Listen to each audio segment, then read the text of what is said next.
Here, the artist Hank Willis Thomas borrows familiar text from a MasterCard commercial, then overlays it on a personal photograph to make the work of art priceless.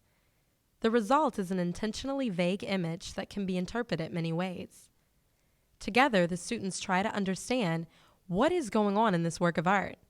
And as they share their ideas, they begin to notice that their individual identities and experiences play a role in what they see and think.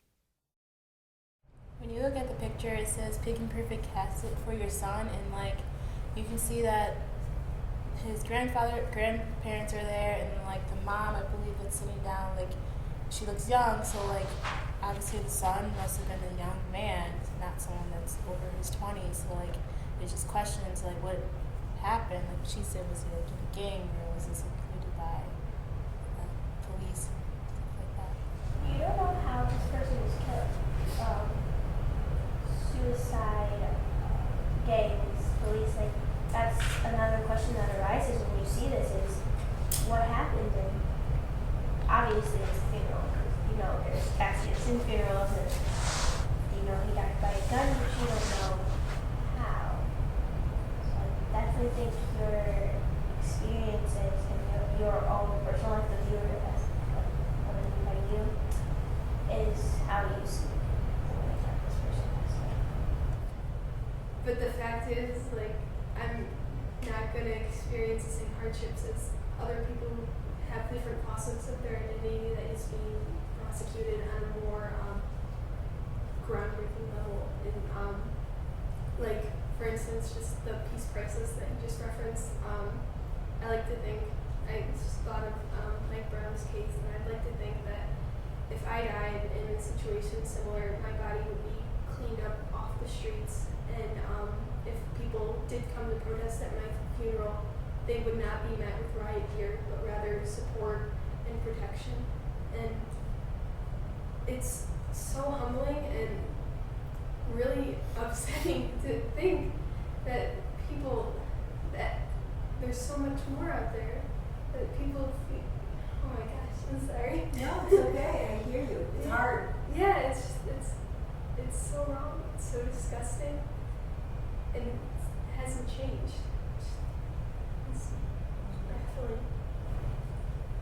Yeah. Can I go for what you said? Because I like how you said that if you were to have the same cases like Mike Brown, you'd be swept off the streets and stuff like that. And we live in a place where we're not growing up with across both ways across the street. My mom grew up telling me if a police officer says something, do it.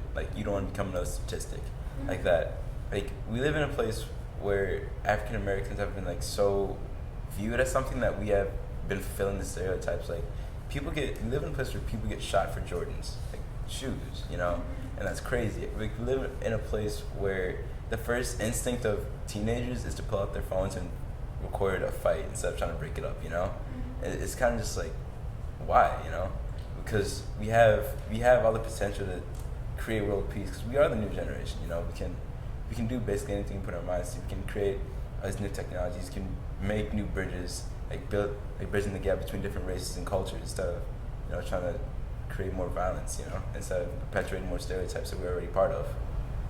That's really interesting that you said that you grew up with your mom telling you that. It's kind of not funny, but I guess in retrospect, I grew up with my parents telling me the policeman will save you, and if you ever get lost, just call the police. It's just such a different aesthetic. For me, that's always been a symbol of comfort and knowing that I'll be safe in law enforcement, and as for other people, it's a symbol of oppression and terror. It's just perspective. It's so weird. Going off what both of you have to say, I kind of grew up in the middle. I learned that not everybody was bad, but you never know until you give them that test or that chance. So I was always taught to go open-minded but aware. I kind of grew up with the same. If some officer comes up and asks you a question, answer. My mom always told me, be aware. What's going on in this image? Students bounced ideas off each other to make sense of the artwork. They mention a couple factors as influencing their perspectives, like what's going on in the world around them and advice they receive from parents, but we can imagine many more. Everyone has their own perspective. So for you, what is going on in this image?